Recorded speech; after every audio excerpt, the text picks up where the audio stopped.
Teacher ஆவேம்மா. அதே teacher ஒரு நாளைக்கு கூப்பிட்டு 2 அப்பி ஏதாவது திட்டாங்கன்னு டீச்சரா வாழ்க்கையில் அப்படியே மாறிடுது. அப்போது இம்ப்ரெஷன் நாம் கிரியேட் பண்ணுற இம்ப்ரெஷன் தான் அந்த குழந்தைக்குள்ளே நம்ம எதை விதைக்கிறோமோ அப்படி களிமண் மாதிரி நம்ம எப்படி வேணால் பிடிச்சிக்கலாம். இன்றைக்கி குருகுல கல்வியிலெல்லாம் இவன் 1 வருஷத்தை படிக்கிறத அவன் 3 மாதத்தில் தட்டி போட்டு அடுத்து கலைகள் போயிடுவான். வில் ஏறுவான், 64 கலைங்கிறான், வில் ஏறுறான், அம்பு விடுறான், குதிரை ஏறுறான். 1 வருஷத்துக்குள்ளே முடிக்கணும், 2 வருஷத்துக்குள்ளே முடிக்கணும். சப்ஜெக்ட்டு ரொம்ப அதிகம், டைம் கம்மி, மைண்ட் அடாப்ட் ஆச்சு. இன்றைக்கி வாங்கினோன்னே புக்கு வாங்கிடுறான்.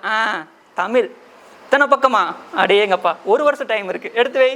இங்கிலீஷ் அதுக்குன்னு ஒரு 1.5 வருஷம் டைம், வாழ்நாள் முழுக்க இங்கிலீஷ் படிச்சுட்டே தான் இருக்கணும், படித்து முடிக்க முடியாது. அவனே முடிவு பண்ணிடுறான். அப்புறம் என்னதான் திருப்பி எடுத்தாலும் அது ஏறாது. காரணம் என்ன? டியூரேஷன். அந்த டியூரேஷனை கொடுத்து இந்த மைண்டு எப்படி நம்ம ட்ரெயின் பண்ணுறோமோ அதே மாதிரி ஆகிடும். அப்போ நம்ம என்ன பண்ணணும்? அவனுக்குள்ளே உன்னால் முடியும்டா, மோட்டிவேஷன் ஒன்று தான் என் வேலை. உன்னால் முடியும், உனக்கு என்ன பிடிச்சிருக்கு பண்ணு, அதுக்கு எல்லா விதமான சப்போர்ட்டும் பண்ணுறோம். அவ்வளோதான், வேறு ஒன்றுமே இல்லை.